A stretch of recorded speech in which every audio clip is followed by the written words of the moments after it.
Saudamos a todos os irmãos aqui presentes, rogando a Jesus que abençoe-nos com a sua paz.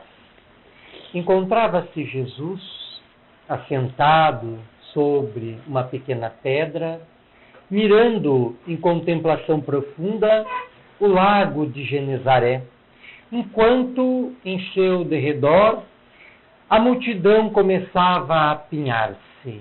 Um jovem, cheio de entusiasmo, tirou o Cristo da sua meditação, interrogando-lhe: Mestre, o que devo fazer para alcançar a vida espiritual, o reino de Deus?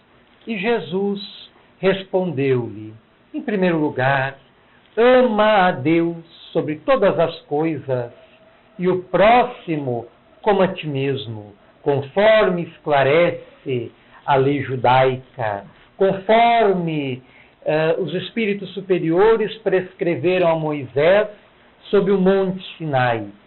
E ele logo ripostou ao mestre: mas eu já faço tudo isso, que mais devo fazer? Ser tolerante, compreensivo, ajuda a quantos estiverem necessitados e cruzarem o teu caminho, perdoa sempre, faze sempre o bem. E o jovem novamente lhe respondeu: mas mestre, eu já faço isso tudo. Está garantida a minha entrada no reino de Deus? E o Cristo então parou, silenciou, mergulhou o seu olhar na mente através do olhar do jovem e lhe respondeu da seguinte forma: se já fazes tudo isso, falta-lhe apenas uma coisa para seres feliz e avançar na direção da eternidade. E o jovem, entusiástico, cheio de curiosidade, perguntou: o que me falta, Jesus? Vai, vende tudo o que tendes, dá aos pobres e vem após mim e segue-me. E naquele momento esclarecem os evangelhos que a felicidade, o entusiasmo, a motivação do jovem murchou-lhe no coração, porque ele era muito rico e muito apegado à sua riqueza e não conseguiria desfazer-se das mesmas para servir integralmente a Jesus e a causa do bem. E o jovem foi, meditando no seu encontro, no colóquio com o Cristo. Após esse momento e o afastamento do jovem, já que Jesus compreendia-lhe integralmente a alma e as suas fraquezas, o seu apego, Jesus passou a contar a seguinte parábola para as pessoas que ali estavam presentes. Havia um senhor proprietário de uma grande herdade que fora favorecido por Deus e pela natureza com uma grande colheita.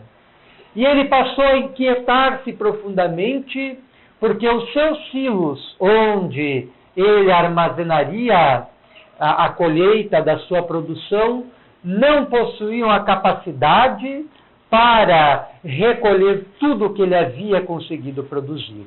Então, inquieto, meditando durante a noite antes de dormir, chegou à seguinte conclusão: porei por terra o meu silo e mandarei construir silos maiores, a fim de abrigar, a fim de recolher ali tudo o que conseguia amealhar.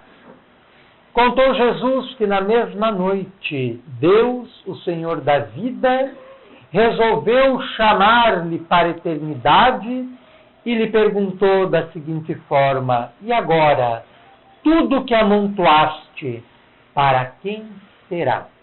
E encerra desta forma a parábola. Essas duas colocações que acabamos de fazer esclarecem a compreensão profunda que o Cristo tinha da vida, sob o ponto de vista da vida imorredoura, da vida espiritual. E esclarece que a causa da infelicidade do gênero humano muitas vezes está atrelada à forma equivocada que os seres humanos encaram a vida, as situações, os seus relacionamentos, as suas experiências cotidianas. O problema da humanidade está no foco da sua atenção. Muitas vezes, devendo focar a solução para os problemas que nos aturdem, preferimos, por ignorância, incompreensão, por falta de habilidade, dar toda a atenção aos problemas, não conseguindo ver com clareza as formas melhores e mais adequadas de solucioná-los. Então, o problema da humanidade na atualidade é um problema de foco, de atenção. Nós temos dado atenção errada às coisas que nos cercam. Jesus, há 2 milênios, vem nos ensinando que nós devemos dirigir a nossa atenção para as coisas espirituais, para a espiritualidade.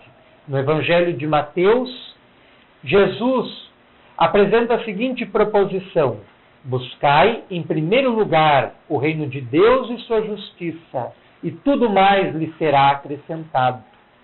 Com isto, queria o Cristo dizer que nós devemos subordinar todos os nossos interesses à nossa busca espiritual, ao nosso aprimoramento interior, ao nosso melhoramento progressivo, à nossa realização interior. Porque se nós estivermos bem por dentro, por fora nós também estaremos. Quando nós estamos em harmonia, em equilíbrio, em paz, estamos nos sentindo bem, parece que tudo em nosso derredor reflete o nosso estado íntimo, está bem, está equilibrado, está em harmonia da mesma forma. Então é indispensável investirmos no cultivo da nossa espiritualização, subordinando tudo a este princípio, a nossa busca espiritual. Porque se encontrarmos harmonia em nossa vida, em função dessa busca espiritual, todas as demais coisas irão com o tempo harmonizar-se. David Niven, doutor em psicologia e professor em uma universidade norte-americana no estado da Flórida, escreveu uma obra muito interessante, intitulada Os 100 Segredos das Pessoas Felizes. E nós escolhemos 10 destes segredos para fazermos uma breve reflexão do ponto de vista evangélico e do ponto de vista espírita, já que o espiritismo, como o cristianismo, condiciona a nossa felicidade ao estado consciencial em que nos encontramos. Se nós estamos felizes por dentro, também estaremos felizes por fora. Ele se propõe a examinar inúmeros tratados científicos na área da psicologia, da psiquiatria, sobre a questão da felicidade. E resolve traduzir da forma mais simples possível esses conhecimentos que são expressos no jargão técnico, que são difíceis de penetrar pelos leigos, por aqueles que não os dominam, de modo a vulgarizar estes princípios que decorrem de pesquisas com embasamento científico. Então, a primeira proposição para a felicidade que nós destacamos é a seguinte: mantenha lápis e papel sempre à mão. Muitas vezes, uma ideia que surge de inopino é causa de felicidade para nós. Mas se nós não a anotamos, corremos risco de esquecê-la e depois ficamos tentando rememorá-la e não conseguimos. E nos frustramos. Parecia ter encontrado a chave para equacionar uma determinada questão e a perdemos. Então ele sugere que é oportuno termos à mão sempre papel e caneta. Os escritores têm esse costume, carregam sempre consigo um bloco de notas e qualquer ideia que possuem, tomam nota a fim de a ela tornarem mais tarde para desenvolver as suas obras. E na nossa vida, no espaço de um dia, quantos insights, quantas ideias, quantos pensamentos nos ocorrem e que podem ser utilizados para o nosso bem-estar, para a conquista da nossa felicidade, e nós perdemos. Nós esquecemos que nós estamos, durante as 24 horas do dia, sob o império de influências espirituais, tanto benéficas quanto malévolas. Os nossos benfeitores espirituais estão sempre ao nosso lado, estão sempre conectados pelo elo do pensamento à nossa mente e estão nos induzindo através desse processo. E muitas ideias que nós pensamos surgir do nada é uma influência espiritual que nós estamos sofrendo, tanto para o bem quanto para o mal, tanto positiva quanto negativa. Então, é conveniente que adquiramos o hábito de tomar notas de ideias, de pensamentos, de insights que nos ocorrem em diferentes momentos do dia. Com o sonho também acontece da mesma forma. Muitos terapeutas, psicoterapeutas, psicanalistas, sobretudo, orientam seus pacientes a manterem um diário dos seus sonhos. Por quê? Porque entendem esses especialistas que os sonhos são uma fonte fértil para solucionar alguns enigmas, algumas dificuldades, alguns traumas, alguns conflitos que a pessoa esteja passando naquele momento. E por isso pede em cada sessão para relatar o sonho que teve. E a pessoa, quando começa com qualquer tipo de terapia que mexe aqui dentro, que mexe com os sentimentos, que mexe com os dramas interiores, começa a vir à tona muitas coisas que estavam sepultados lá dentro, estavam soterrados. E o nosso espírito começa a se trabalhar interiormente.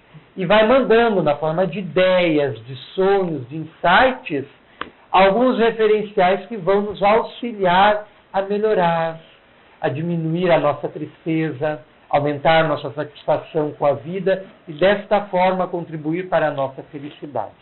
Então, a primeira sugestão é essa: manter ao alcance sempre lápis e papel, a fim de tomar nota de pensamentos, ideias, insights, sonhos que podem vir a nos auxiliar. E muitas vezes, né, quem fizer isso vai se surpreender com o resultado. Eu ultimamente não tenho feito, mas já mantive, por interesse específico, um diário dos sonhos que eu tinha durante a noite. E relendo esses tempos, esse diário, eu me surpreendi com as coisas que estavam lá escritas, com sonhos que eu tive, alguns deles revelando-se, inclusive, proféticos, que vieram a se concretizar mais tarde. Por quê? Porque no momento do sono, nosso espírito se desprende e passa a contactar com os nossos mentores espirituais, que vão nos dando avisos, conselhos, orientações, lembretes, e o nosso espírito também vai acessando a sua programação espiritual que fez antes de encarnar. Então é um momento muito importante, o momento do sono e dos sonhos, que são mensagens da alma para nós, e que nós não sabemos muitas vezes valorizar. Um dos sonhos que eu tive foi a da minha primeira filhinha, que ocorreu um ano depois. Eu havia tido um sonho, registrei, e sempre me perguntava o que isso tem a ver com a minha vida, com o que eu estou sentindo, com o momento que eu estou passando, com alguma discussão que eu tive. A gente sempre tem que tentar relacionar o sonho com o nosso dia a dia, com o contexto da nossa existência. Mas não dei muita atenção para aquilo. E outro dia, relendo aquilo, eu vi que um ano antes, o meu mentor espiritual já havia previsto a encarnação da minha filha. Então, é um momento privilegiado que nós temos todos os dias e que nós não sabemos tirar o devido proveito, que as nossas consciências ainda são limitadas. Nas obras da codificação, existem relatos, no tempo mesmo da codificação, na segunda metade do século XIX, de espíritos que vinham de outros planetas, outros mundos, manifestar-se nas sessões mediúnicas e relatar como era o seu modo de vida dos planetas que eram oriundos. E eles descreviam que lá os processos eram completamente diferentes do que o nosso.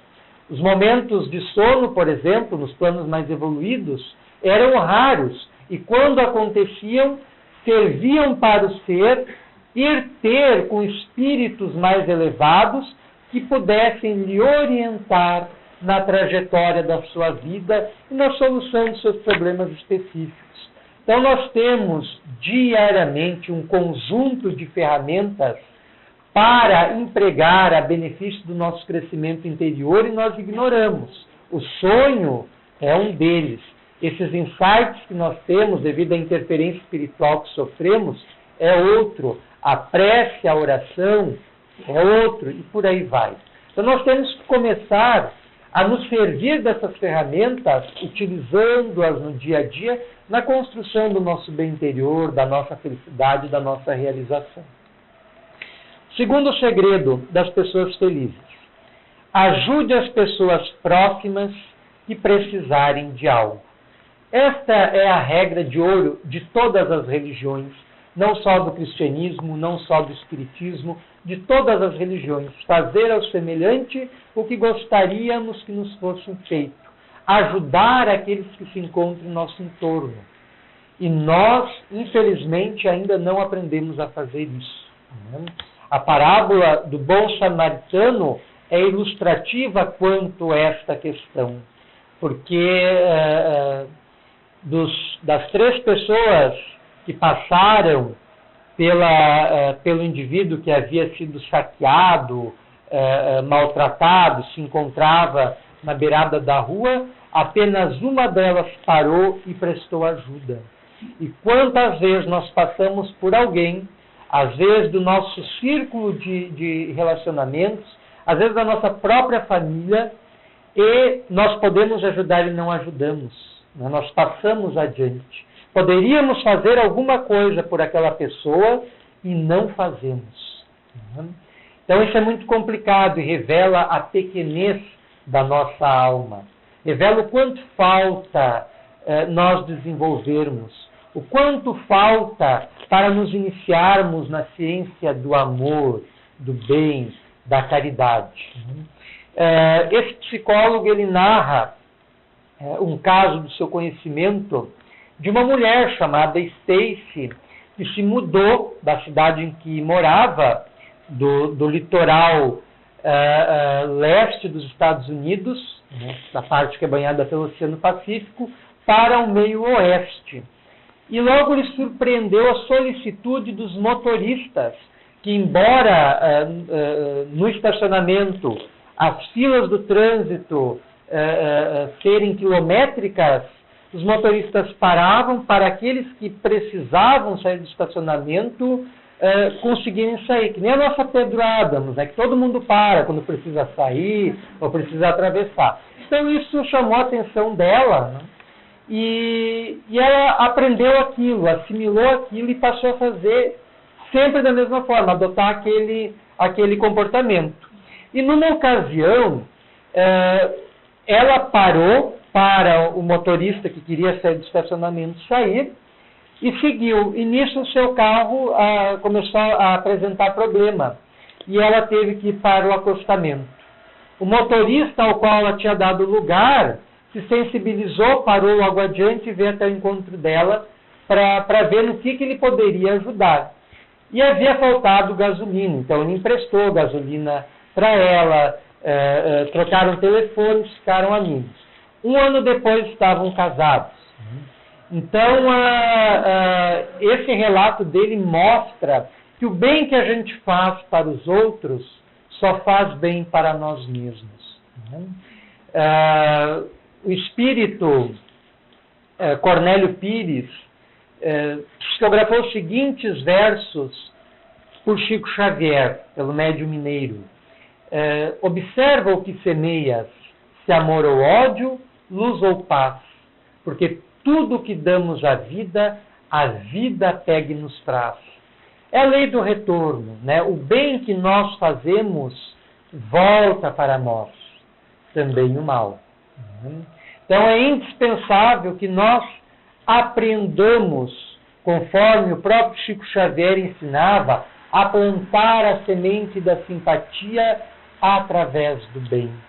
Quantos momentos de dificuldade este médium passou em sua existência e que está longe do nosso conhecimento, da nossa compreensão, e ele sempre foi assistido pelo bem que ele espalhou. Terceiro segredo das pessoas felizes: tome cuidado para não criticar duramente sua família e seus amigos.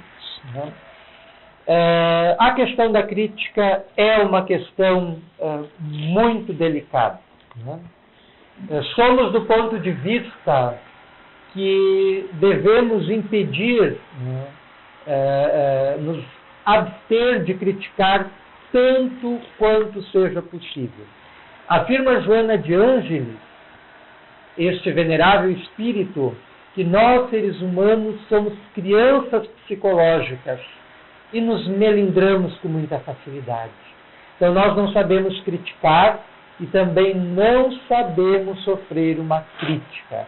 Nós nos magoamos muito fácil, ficamos ressentidos, nos perturbamos quando alguém nos aponta um defeito, quando alguém esclarece que a gente agiu de uma forma que do seu ponto de vista não estava correto, e por aí vai. Então é muito complicado. Toda vez que é indispensável fazer uma crítica, façamos com amor, façamos com sabedoria, peçamos orientação mais alto para saber a melhor forma de abordar a situação, de modo a não machucar a pessoa. Porque nós não podemos nos privar de um afeto, de uma pessoa que nós queremos bem, de alguém que nos é caro, que nós gostamos, por causa de alguma picuinha, de alguma questiúncula, de algo de somenos importância. E nunca podemos esquecer que quando a gente aponta o dedo para alguém, a gente está apontando os demais para nós mesmos. Então é uma questão muito complicada. Talvez a regra a adotar-se seja não criticar. Se há possibilidade de não precisar fazer isso, nos abstenhamos da crítica e tentamos contornar a situação de uma forma diferente, mais criativa. Apliquemos a nossa inteligência nas relações humanas, tentando encontrar uma solução diferente para aquele problema. E nisso, a mudança de foco é fundamental. A gente precisa aprender a encarar as coisas de um ponto de vista mais elevado. Quem está no pé da montanha não enxerga da mesma forma que alguém que está lá no topo da montanha e tem a visão mais ampla de tudo. Então nós temos que aprender a nos elevarmos interiormente para conseguir ver as coisas de um ponto de vista mais alto. Quarto segredo das pessoas felizes: algumas pessoas gostam do quadro geral, outras dos detalhes. Essa é uma questão muito interessante. Cada pessoa apresenta as suas idiosincrasias, as suas formas específicas de ser e de se comportar. Cada um tem a sua psicologia própria, pessoal. David Niven cita o caso de dois senhores que estão na mesma faixa etária, já na melhor idade, e que apresentam casas que foram adquiridas no mesmo período, são vizinhas uma da outra, e que se encontram já numa condição de deterioramento. Enquanto um encontra-se no quintal da sua casa, deitado em sua rede, meditando sobre a sua vida, experimentando uma sensação de extasia, de felicidade por toda a sua vida, a sua família, os netos, o outro encontra-se preocupado com a casa, está lá fazendo as reformas necessárias, pintando a cerca porque os netos vão vir no fim de semana.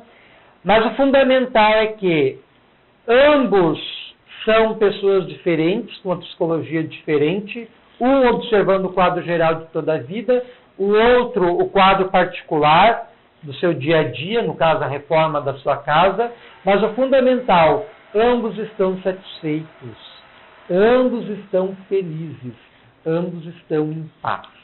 Então nós vivemos em meio a toda sorte de diferenças e nós precisamos aprender a conviver com isso e respeitar toda e qualquer diferença, não querendo jamais forçar o outro a pensar da mesma forma que eu penso, a agir da mesma forma que eu ajo, a sentir, a perceber o mundo da mesma forma que eu sinto, que eu percebo. Emmanuel afirma numa mensagem que se encontra no livro Seara dos Médiuns: toda edificação espiritual obedece à cronologia da mente. O que isso quer dizer? Quer dizer que cada um tem o seu tempo na vida. Cada um tem a sua hora de despertar para as coisas espirituais. Talvez eu não consiga compreender tudo o que outra pessoa compreende. Da mesma forma, outras pessoas que não conseguem compreender tudo o que eu já consigo compreender. Mas devemos estar felizes no estado em que nos encontramos. É como uma semente. A semente passa por todo um processo de desenvolvimento. Ela não queima etapas. E nós, muitas vezes, na nossa vida, queremos queimar etapas. Eu não posso pedir para um botão de flor a flor já desabrochada, porque é necessário tempo para que ela se desenvolva, para que ela se abra, para que ela desabroche. E nós, na vida, muitas vezes temos pressa para algumas coisas e queremos queimar etapas e não conseguimos entender que nem todos pensam como nós, nem todos conseguem compreender o que nós já compreendemos. Isso é muito válido para os conhecimentos espirituais que nós já amealhamos. Quantos de nós, muitas vezes, gostaria que os familiares partilhassem do mesmo pensamento que nós, partilhassem das mesmas crenças que nós, porque elas nos fazem bem e fazem ver a vida de um ponto de vista mais alargado, mas não conseguem, e isso nos deixa irritado, porque nós não conseguimos compreender que a pessoa não está preparada para isso. Há tempo para tudo. A sabedoria do livro bíblico, lá do Antigo Testamento, do Deuteronômio, já asseverava isso. Na vida há tempo para tudo. Há tempo para a semeadura, há tempo para a colheita. Na vida há tempo para tudo. E nós temos que respeitar isso. Conforme esclarece Emmanuel, repetimos, toda edificação espiritual obedece à cronologia da mente. E nós temos que compreender isso. Quinto segredo das pessoas felizes. Se você não conseguir mudar seus objetivos, eles irão causar-lhe sofrimento. É fundamental que tenhamos objetivo na vida. O nosso espírito, quando reencarna com objetivos específicos, que nós precisamos descobrir ao longo da existência. É claro que esse psicólogo, ele não tem essa visão espiritual, ele está falando para o comportamento rotineiro das pessoas. Então, na nossa vida, nós fazemos muitos planos, desde a infância até a velhice. Isso é o que caracteriza a vitalidade de uma pessoa. A minha avó, por exemplo, é uma pessoa muito sonhadora. Ela tem sonhos que certamente ela não vai mais conseguir concretizar nessa vida, mas ela continua sonhando e falando como se conseguisse materializá-los amanhã, ou hoje ainda. Isso caracteriza a vitalidade, a energia do ser, a vontade de viver, a jovialidade, a juventude do ser. Mostra que o espírito não parou no tempo, que o espírito não entrou num processo de decrepitude como o do corpo físico. O espírito quer viver, está cheio de vitalidade, de ideias, de inovações, etc. Então é fundamental nós compreendemos que nós constantemente estamos planificando ações a curto, médio e longo prazo. E nós precisamos ter objetivo em nossa vida. Quem não sabe para onde vai, provavelmente não vai chegar em lugar nenhum. Então, nós temos que ter bem claro, traçado para nós, os objetivos da nossa vida e trabalhar para alcançá-los. No entanto, se traçamos determinados objetivos, tanto materiais quanto espirituais, estamos investindo neles e não avançamos, é necessário fazermos uma análise se não seria conveniente de mudar o nosso objetivo, alterá-lo, acomodá-lo, priorizar outro em detrimento daqueles. Porque insistir num sonho que parece distante de realizar-se pode gerar frustração, porque se nós tentamos uma coisa, insistimos, batemos sempre naquela mesma tecla e não dá certo, talvez nos frustremos com isso. Depende, esperemos, mudemos um pouco o nosso foco, voltemos a nossa vida para outro objetivo e depois recuamos aquele. Não é abandonar aquele sonho antigo que muitas vezes anelamos desde a nossa infância, porque tem sonhos que nós já carregamos desde pequeno, o que é um indício de fazerem parte da nossa programação espiritual. Quantas pessoas na sua infância, nas suas brincadeiras, não acabaram mais tarde trabalhando, voltando a sua vida para um trabalho, para uma vocação que já manifestava-se nas brincadeiras da sua infância, da sua adolescência. Então isso é muito comum. Nós não devemos jamais desistir dos nossos sonhos, mas muitas vezes é preciso alterar os nossos objetivos, acomodando-os à nossa realidade, de modo a não sofrermos inutilmente, a não nos frustrarmos desnecessariamente. Sexto segredo das pessoas felizes: não superproteja. Nós somos muito apegados. Assim como aquele jovem rico era apegado às coisas espirituais, nós muitas vezes somos apegados à nossa família, à nossa esposa, ao nosso marido, aos nossos filhos, aos nossos sentimentos, aos nossos afetos, etc. Nós temos esse apego. Nós precisamos aprender o que Krishna esclarece a Arjuna numa obra antiquíssima, que é apontada como sendo o Evangelho dos hinduístas, que é o Bhagavad Gita, que se chama Sabedoria do Desapego. Krishna ensina a Arjuna que o segredo para encontrar a felicidade e a realização encontra-se na sabedoria do desapego, saber desapegar-se das coisas. Quantas mães não conseguem deixar os filhos crescerem por efeito da superproteção que exercem sobre os filhos? Não conseguem compreender que, às vezes, o melhor para o filho é deixá-lo paulatinamente seguir os próprios passos, as próprias tendências, se boas, se positivas, as próprias inclinações, se benéficas, do que satisfazer os caprichos da mãe.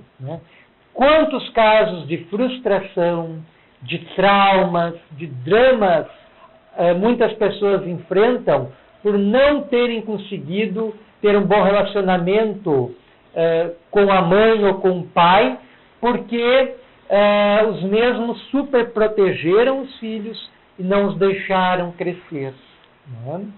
É impressionante o número de adolescentes na atualidade que se encontram numa dependência emocional muito grande dos seus pais.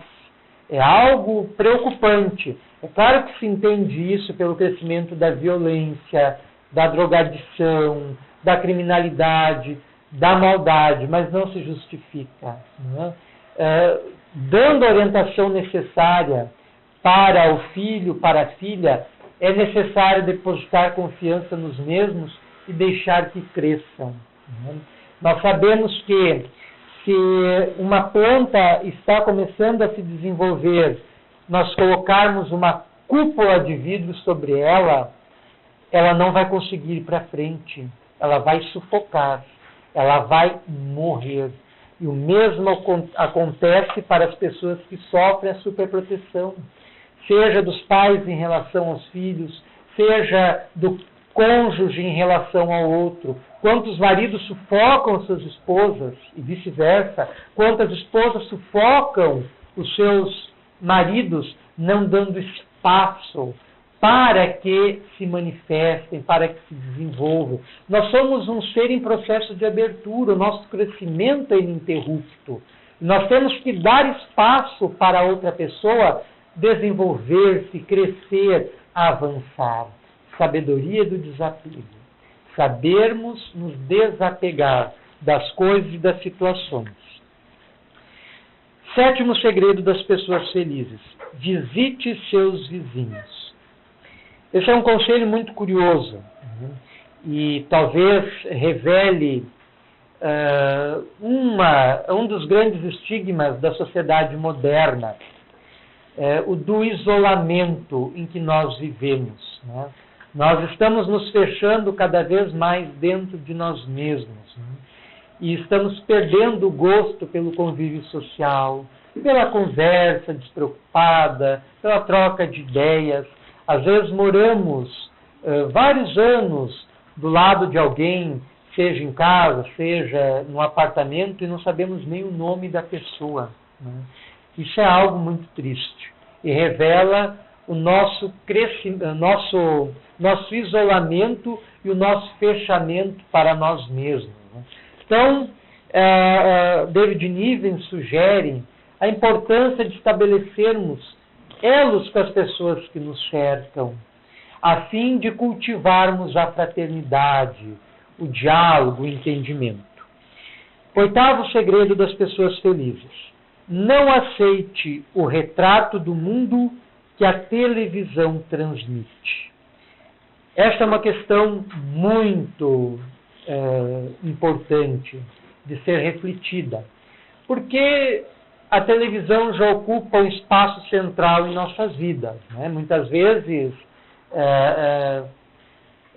acordamos, a primeira coisa que fazemos é ligar a televisão, tomamos café da manhã com a TV ligada, vamos para o trabalho, voltamos para casa, ligamos a TV, almoçamos olhando TV, vamos para o trabalho, voltamos ligando a TV, vamos conversando na família com a TV ligada. A TV faz parte da nossa vida, né? Não tem como ignorar isso, né? Ela ocupa um espaço central na nossa existência. Só que nós sabemos o quanto de informações negativas são veiculadas pela televisão, né? É impressionante. Os noticiários, quase que 90% de qualquer noticiário é tragédia. Sempre se brinca que pode parar um balde do lado da TV para receber o sangue que vai caindo da TV, porque é só tragédia, né? Então nós precisamos filtrar isso. Ele cita o exemplo de uma tribo chamada Gwich'in, que habitava o Alasca, preservando os seus costumes, as suas tradições por mais de 1000 gerações, quando um chefe local resolveu introduzir a televisão em sua casa. E a partir daí, houve uma mudança significativa no comportamento do grupo, da comunidade. Eles começaram a se isolar, não passaram a dar mais tanta importância para as tradições passadas de pai para filho ao longo de centenas de gerações, e foram perdendo os vínculos um com o outro. Um dos membros dessa tribo comentou o seguinte: a televisão nos fez desejar ser uma coisa diferente. Ela nos ensinou a cobiça e o desperdício, e agora tudo o que éramos está perdido. Então a TV passa um conjunto de informações, um conjunto de valores, um conjunto de apelos que nem sempre se adequam ao nosso contexto existencial. E é necessário haver um filtro, principalmente entre as crianças, os adolescentes e os jovens, né? Porque vem a roupa de marca que é veiculada ali, o celular da última geração, o tênis, se não for da Nike, da Adidas, não querem, e por aí vai.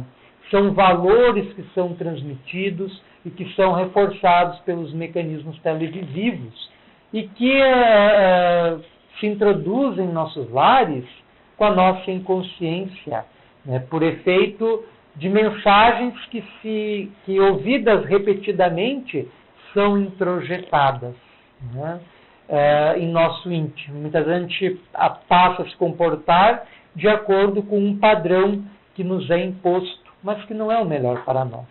Quantas mulheres se desesperam com regimes impraticáveis para adequar-se a um padrão de beleza que é um padrão específico das últimas décadas.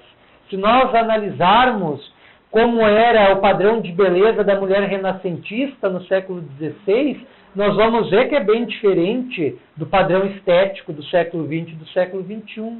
Observem as imagens femininas nas obras dos grandes pintores renascentistas.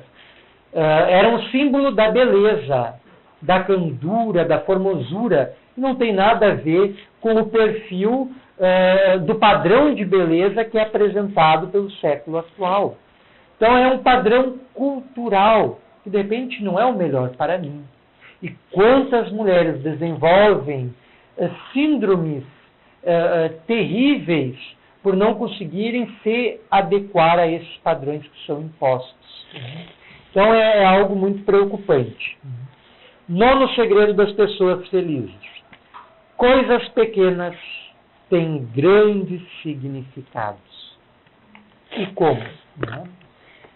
Muitas vezes nós não paramos para pensar, mas a célula, por exemplo, que a gente não enxerga, é a fonte que sustenta todo o nosso corpo. O conjunto das células mantém o funcionamento do nosso corpo.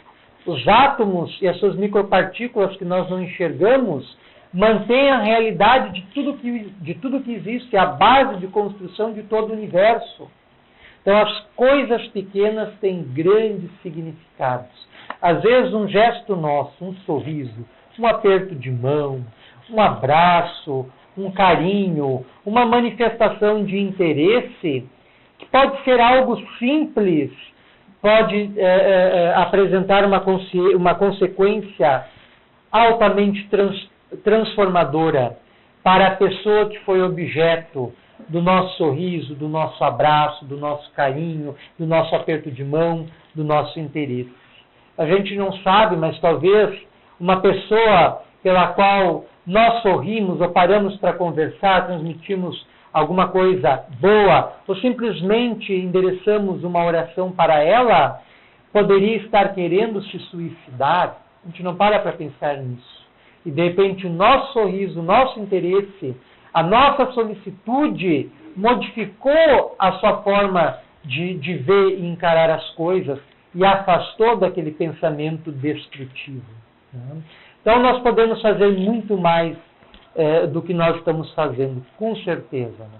Conta-se que uma menininha estava caminhando pela praia e naquele dia a maré estava trazendo muitas estrelas do mar. E ela parou, começou a juntar as estrelas e jogava para dentro, devolvia elas para o mar.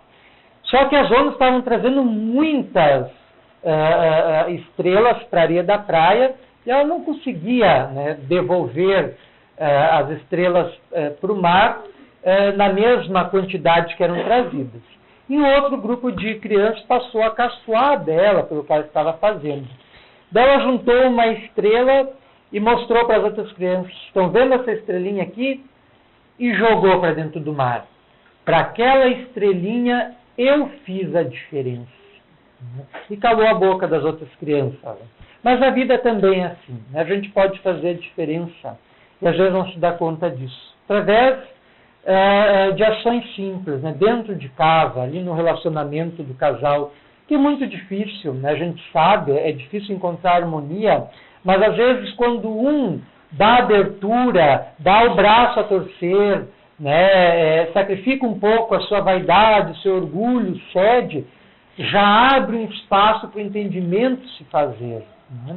Então, em todas as situações, conforme David Niven afirma, coisas pequenas têm grandes significados.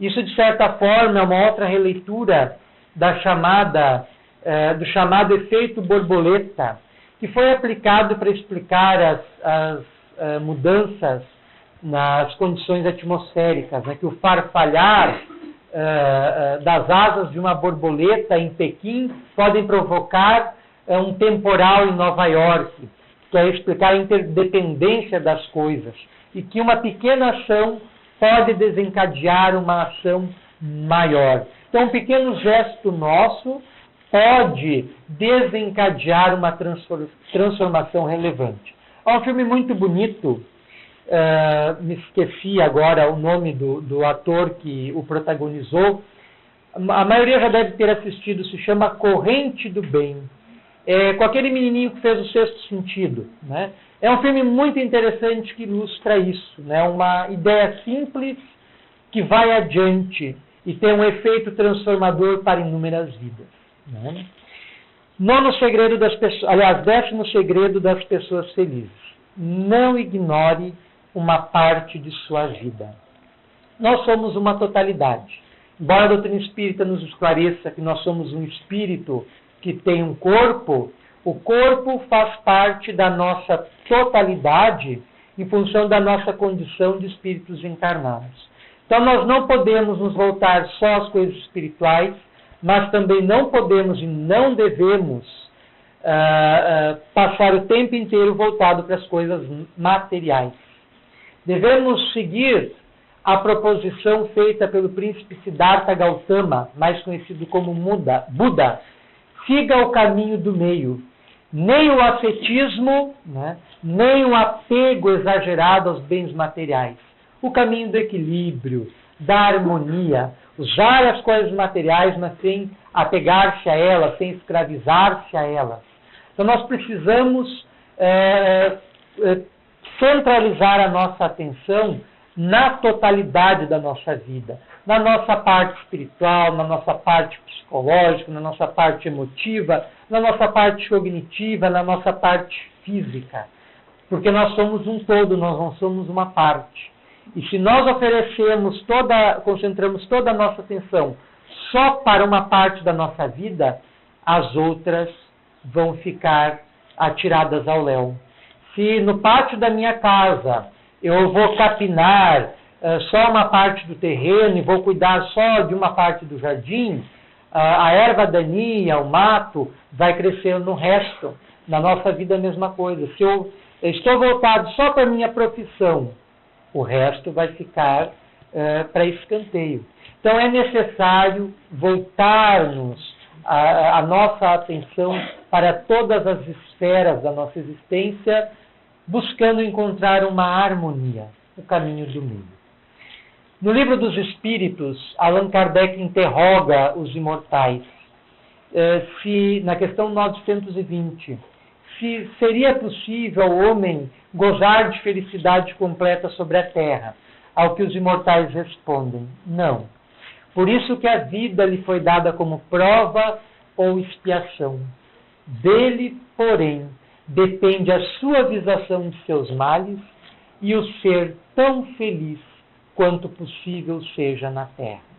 Então, essa resposta que os Espíritos dão é sumamente esclarecedora, porque nos põe de encontro à nossa realidade espiritual, às nossas limitações, às nossas necessidades evolutivas, a dificuldade de sermos plenamente felizes em função das nossas características psicológicas que ostentamos na atualidade, mas que depende de nós a suavização dos nossos problemas, dificuldades, conflitos e dramas, e o ser tão felizes conforme possamos ser, conforme seja possível no clima da Terra. Nós agradecemos a generosa atenção de todos e rogamos a Jesus, o nosso mestre, o nosso professor, o nosso médico, o nosso psicoterapeuta, que nos abençoe sempre e nos auxilie a sermos cada vez mais felizes, de acordo com os nossos merecimentos e com as nossas necessidades. Sem mais delongas, passamos a palavra para a nossa irmã Silvia.